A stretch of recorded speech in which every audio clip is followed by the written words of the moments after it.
여러분 만나서 반갑습니다. 23학년도 3월 학평 화학원의 썰 강의를 맡은 저는 박인수입니다. 여러분 정말 대단히 고생 많았습니다. 올해 실시하는 첫 모의고사였기 때문에 긴장감이 많이 컸을 것 같아요.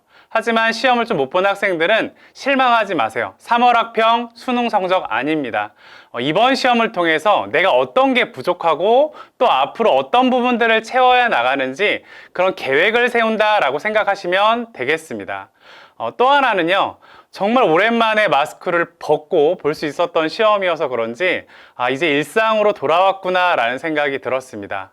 먼저 이번 3월 학평 먼저 총평과 문항 해설의 순으로 진행을 하도록 할게요. 먼저 총평부터 진행하겠습니다. 작년 3월 학평의 문제와 비교를 했을 때는 작년 3월보다 지금 이번에 예상 등급 컷이 일단 1등급 컷이 한 41점 정도로 형성이 되고 있더라고요. 그러니까 작년이 한 47점 정도 됐었는데 좀 어려웠다, 학생들이 느끼기에는. 그 다음에 수능과 봤을 때는 좀 쉬웠다. 근데 작년 3월과 조금 더 얘기를 해보면 훨씬 킬러 문항의 경우에는 작년 3월이 훨씬 어려웠어요. 이번에 18, 19, 20번이 크게 어렵지는 않았거든요.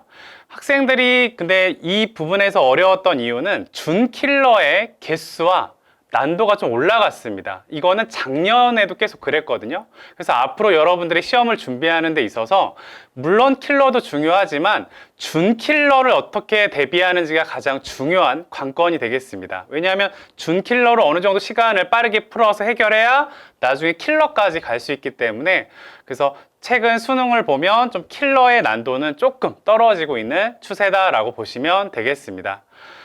다음으로 단원별로 출제 문항수를 살펴보면요. 이렇게 1단원부터 4단원까지 고르게 출제가 되었다.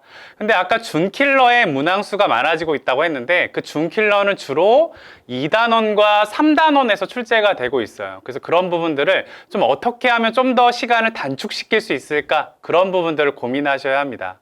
그럼 구체적으로 살펴보면요. 일단 1번의 경우에는 제가 1단원이라고 해놨지만 사실 4단원과 조금 같이 연관이 되어 있습니다. 뭐 열애 출입, 흡열, 발열 반응이 출제가 됐었거든요. 보기 하나가. 그 다음에 우리 2번의 화학 결합 모형은 뭐 간단한 문제였고요. 그 다음에 3번. 금속의 산화환원 반응.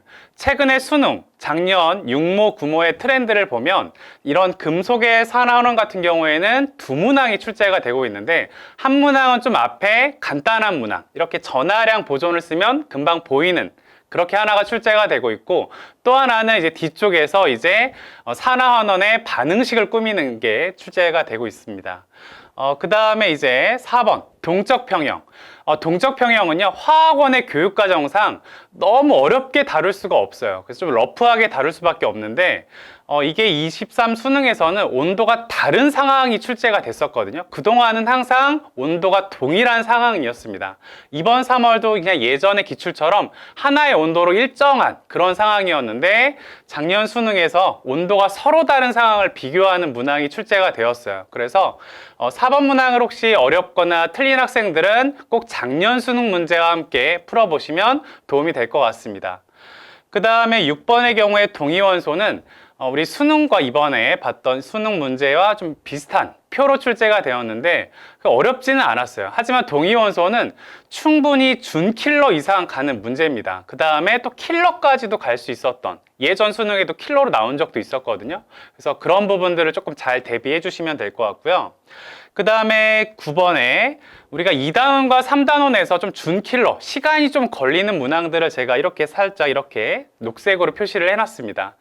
가장 많이 출제가 되는 부분, 이 현대 원자 모형과 전자 배치, 전자가 2개 들어있는 오비탈의 수 이런 걸 묻고 있는데 그동안의 기출들을 보면 여러 가지 반복되는 그런 문구들이 있어요. 그래서 그런 문구들이 나왔을 때 바로바로 하는 연습을 하셨어야 합니다. 그래서 아직은 지금 3월이라서 연습이 안 된 학생들은 지금부터 해나가시면 되니까요. 그렇게 보시면 되고 그 다음에 우리가 이 몰롱도 파트에서는 계속 하나를 막 용액을 섞고 그 다음에 그걸 얼마를 취해서 그러니까 실수가 많을 수밖에 없습니다. 그래서 그런 부분들 기출 문제를 좀 많이 반복해서 풀어봐야 한다라고 생각하시면 되겠습니다. 그 다음에 11번의 경우에는 우리가 양자수가 특히 시간이 조금 더 걸리는 준킬러에 속합니다. 그래서 이번에 주양자수와 부양자수의 합. 근데 주양자수와 부양자수의 합에 대한 내용은 기출문제에 많이 이미 다뤄졌었습니다. 뭐 빼기도 있고요, 차도 있고. 그래서 그런 부분들을 여러분들이 앞으로 어떻게 보완해 나갈지 생각하시면 될 것 같고요. 그 다음에 우리 15번에 있는 분자의 구조, 여기도 전통적으로 시간이 좀 걸리는 그런 문항들이 출제가 되고 있어요.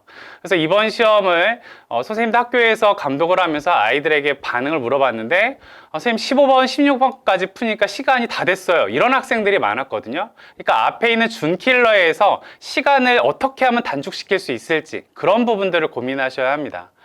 그 다음에 이제 우리 뭐 결합의 극성 이런 부분들에서도 좀 시간을 조금 최대한 어떻게 하면 단축할 수 있는지. 근데 그런 단축에 대한 사실 결론은 정해져 있습니다. 기출 문제를 여러 번 반복해서 풀어야 돼요. 왜냐면 여기에 나오는 물질들은 다 기존에 기출에 출제가 되었던 물질들의 조합만 달라졌을 뿐이에요. 그래서 그런 부분들을 생각하시면 되겠습니다. 그러면 이제 네 번째, 이 문항은 꼭 여러분들이 점검하자 라고 하는 문항은요, 제가 1번, 2번, 1번과 2번은 세트예요.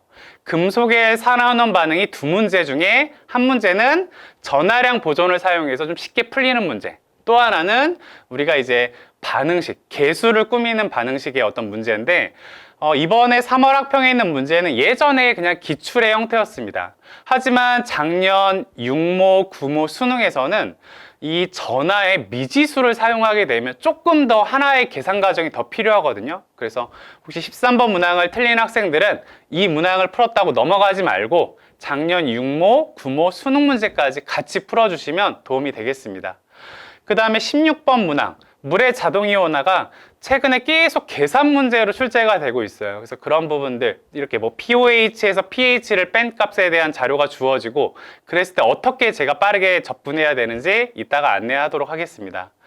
그 다음에 9번과 11번 오비탈수, 양자수, 여기서 항상 학생들이 시간을 많이 소비합니다. 준킬러로 출제가 되고 있고, 그리고 학생들이 여기서 많이 시간이 잡아먹다 보니까 킬러까지 못 가는 경우가 참 많거든요. 그래서 그런 것들을 좀 기출을 반복해서 잘 나오는 것들은 정리를 할 필요가 있다.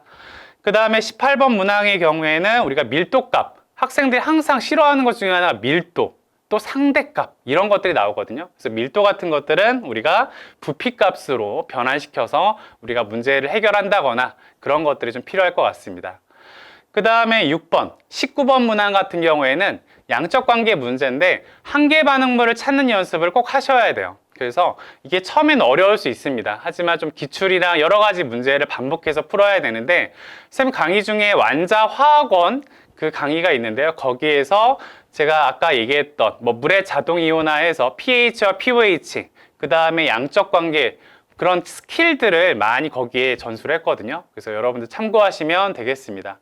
그 다음 마지막 20번 문항은 되게 쉽게 출제가 되었어요. 학생들 여기까지 많이 못 와서 아마 좀 점수가 낮았을 것 같은데 막상 풀어보면 크게 난도가 높지 않았거든요. 그런데 작년 3월 같은 경우가 훨씬 어려웠습니다. 그래서 여러분들이 이 20번 문항을 틀렸으면 다시 한번 푸는데 그 문항에서 끝나는 게 아니라 우리가 23 수능 문제를 비롯해서 작년에 6모, 9모 문제도 한번 풀어보시면 도움이 될 겁니다. 그러면 우리가 항상 뭐 최근까지도 모든 음이온의 몰농도의 합, 모든 양이온의 몰농도의 합 이런 것들이 주어지거든요. 그래서 그런 것들을 어떻게 대처하는지 여러분들이 잘 파악하시면 되겠습니다. 이렇게 해서 총평은 마치고요. 저는 문화 해설에서 뵙겠습니다.